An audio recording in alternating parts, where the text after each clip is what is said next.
Number 1, બાળકોએ તેમનું જીવન વ્યવસ્થિત રીતે જીવવું જોઈએ. દરેક વસ્તુ માટે એક નિશ્ચિત સમય હોવો જોઈએ. જેમ એક સંત હંમેશા પોતાના ધ્યાનમાં મગ્ન રહે છે, તેવી જ રીતે બાળકોને પણ શિક્ષણ મળવું જોઈએ. નંબર 2, બાળકોને બ્રહ્મ મુહૂર્તમાં સવારે ઉઠીને સ્નાન કરવું જોઈએ. આ સમય વાંચન માટે શ્રેષ્ઠ માનવામાં આવે છે. આ સમયે વાંચેલી વસ્તુઓ ઝડપથી યાદ રહે છે. ઉપરાંત આ સમયે માનસિક શાંતિનો પણ અનુભવ થાય છે.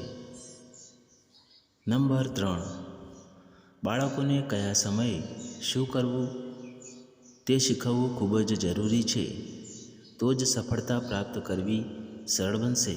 જો વિદ્યાર્થીઓ પોતાનું કામ સમયસર કરે તો તેમની સફળતા મળવાની શક્યતા ઘણી વધી જાય છે.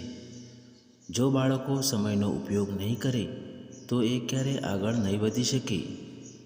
નંબર 4, વિદ્યાર્થીએ હંમેશા પૌષ્ટિક અને સંતુલિત આહાર લેવો જોઈએ.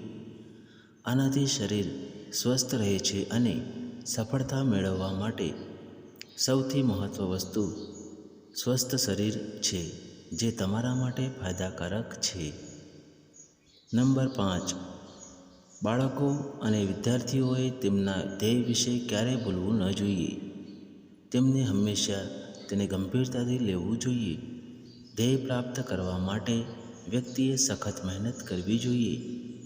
તો જ જીવનમાં સફળતાનો માર્ગ સરળ બનશે અને ભવિષ્ય સારું રહેશે. ધન્યવાદ.